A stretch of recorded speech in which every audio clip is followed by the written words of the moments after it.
Hello बच्चा लोग।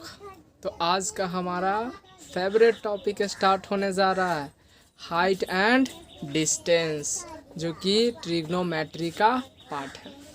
तो कैसे हो आप लोग बच्चा पार्टी? सब कुशल मंगल? यस, अच्छा हो गए है ना। तो चलिए आज का सेशन हम लोग स्टार्ट करते हैं। ट्रिग्नोमेट्री का ही ये पार्ट है हाइट एंड डिस्टेंस।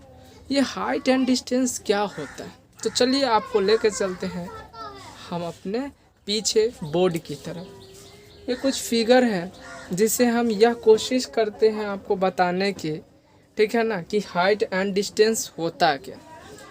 आपका सबसे पहले ये फिगर दिखेगा, ठीक है। मान लीजिए इसको हम ले लेते हैं फिगर नंबर 1, फिगर नंबर 1, और इसको मान लेते हैं फिगर नंबर 2, फिगर नंबर 2। देखिएगा ये आई है हमारा, तो ये क्या है हमारा आई,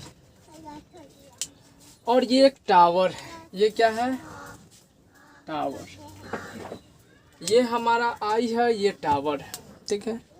मान लीजिए टावर के टॉप पर ये टावर है, ठीक है ना, और टावर के टॉप पर यहाँ से देखा जाता है, इस पॉइंट से, टावर के टॉप पर इस पॉइंट से यहाँ पे हमारा आई है, और आई से क्या करते हैं हम टावर के टॉप पे देखते हैं, ठीक है।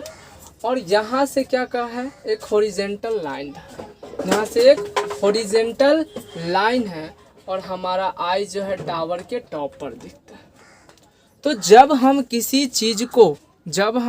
चीज़ को नीचे से ऊपर की ओर देखते हैं, जब हम किसी चीज़ को नीचे से ऊपर की ओर देखते हैं, तब उसको कहते हैं बच्चा पार्टी एंगल ऑफ एलिवेशन। जब हम किसी चीज़ को नीचे से ऊपर की ओर देखते हैं, तब उसको क्या कहते हैं? Angle of elevation. और यहाँ नीचे से इस टावर के टॉप पर देखा जा रहा है, यहाँ नीचे से इस टावर के टॉप पर देखा जा रहा है, और जब नीचे से टावर के टॉप पे देखा जा रहा है तो हम क्या बोलेंगे वहाँ? Angle of elevation. क्लियर है? और ये जो एंगल बना रहा है, अब बोलेंगे कि एंगल कैसा होगा, तो जो हमारा ये लाइन ऑफ साइट है, लाइन ऑफ साइट, ठीक है, ये लाइन ऑफ साइट है, यानी कि इसके थ्रू हम लोग देखते हैं। ये हमारा हॉरिजेंटल लाइन है, और हॉरिजेंटल लाइन और लाइन ऑफ साइट के बीच में जो एंगल बनता है उसी को हम लोग कहते हैं बच्चा पार्टी एंगल ऑफ एलिवेशन। इसी को हम लोग क्या कहते हैं? Angle of elevation. जब नीचे से ऊपर देखा जाता है तो एंगल ऑफ एलिवेशन कहते हैं। अब यहाँ पर एक ब्यूटीफुल आपका क्या दिख रहा होगा? हाँ, गमला है ना।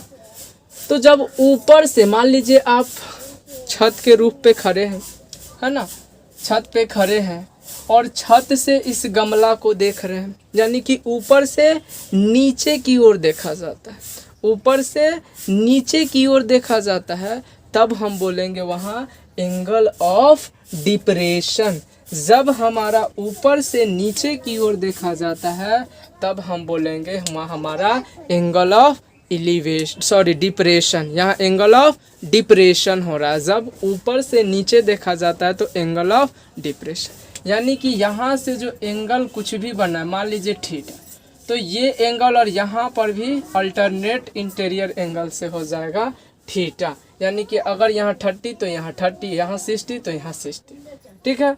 तो एंगल ऑफ एलिवेशन है, ये एंगल ऑफ डिप्रेशन है, और यहाँ पर सिंपल भाषा में हॉरिजेंटल लाइन, और जहाँ से हम लोग देखते हैं किसी भी चीज़ को, ये लाइन ऑफ साइट, और ये लाइन ऑफ साइट और हॉरिजेंटल लाइन के बीच में जो एंगल बनता है उसी को हम लोग कहते हैं एंगल ऑफ एलिवेशन। कब?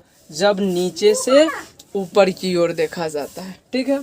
अब बात करते हैं हम ऊपर से नीचे की ओर देखते हैं किसी भी ऑब्जेक्ट को, यानी कि हॉरिजेंटल लाइन और लाइन ऑफ साइट के बीच में जो एंगल बनता है उसी को हम लोग कहते हैं एंगल ऑफ डिप्रेशन।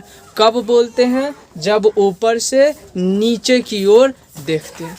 तो सिंपल कॉन्सेप्ट था कि जब हम नीचे से ऊपर देखते हैं तो एंगल ऑफ एलिवेशन, जब ऊपर से नीचे देखते हैं तो एंगल ऑफ डिप्रेशन। सिंपल। और इसके बेस पे हम एनसीईआरटी का क्वेश्चन करने वाले हैं, ठीक है। इसके बेस पे अब एनसीईआरटी का क्वेश्चन करने वाले हैं और सबसे इजी